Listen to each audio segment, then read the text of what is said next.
और बिहार में कब होगा मंत्रिमंडल विस्तार? रुपेश सिंह के परिवार से मिलकर क्या बोले तेजस्वी यादव? वाड्रा की ईडी रिमांड की मांग पर सुनवाई आज। आगरा के महापौर ने क्यों की यमुना और लखनऊ एक्सप्रेसवे बंद करने की मांग? राज्यों से जुड़ी बड़ी खबरें आप देखते हैं टॉप 9 देश प्रदेश में।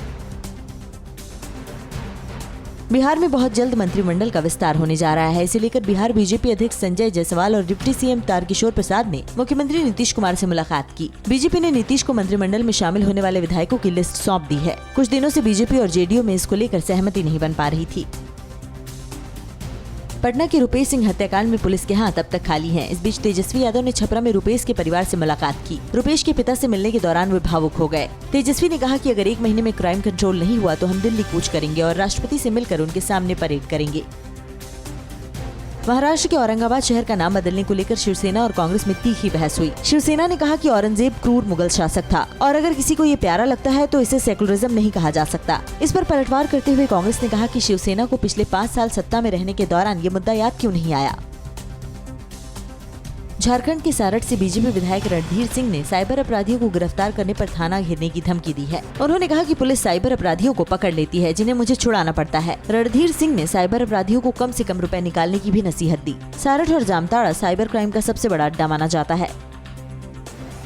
राजस्थान के बीकानेर जमीन घोटाले में रॉबर्ट वाड्रा की मुश्किलें बढ़ सकती हैं। ईडी की याचिका पर आज हाईकोर्ट में सुनवाई होगी। ईडी ने अपनी याचिका में रॉबर्ट वाड्रा और उनके सहयोगी महेश नागर को हिरासत में लेकर आमने सामने बैठाकर पूछताछ की इजाजत मांगी है।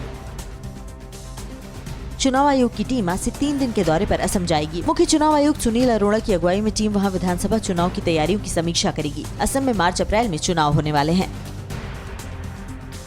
यूपी के कन्नौज में आगरा लखनऊ एक्सप्रेसवे पर बड़ा हादसा हो गया। यहाँ घने कोहरे की वजह से मिनी ट्रक समेत 4 कार आपस में टकरा गयी, जिससे आग लग गई। हादसे में 13 लोग घायल हुए हैं, जिनमें 4 की हालत गंभीर है। मौके पर पहुंची फायर ब्रिगेड की गाड़ियों ने आग पर काबू पाया।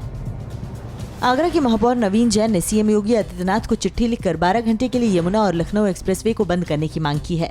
नवीन जैन ने अपनी चिट्ठी में कहा कि दोनों एक्सप्रेसवे पे लगातार हादसे हो रहे हैं, इसलिए कोहरे के प्रकोप तक रात 8 बजे से सुबह 8 बजे तक इन्हें बंद रखा जाए।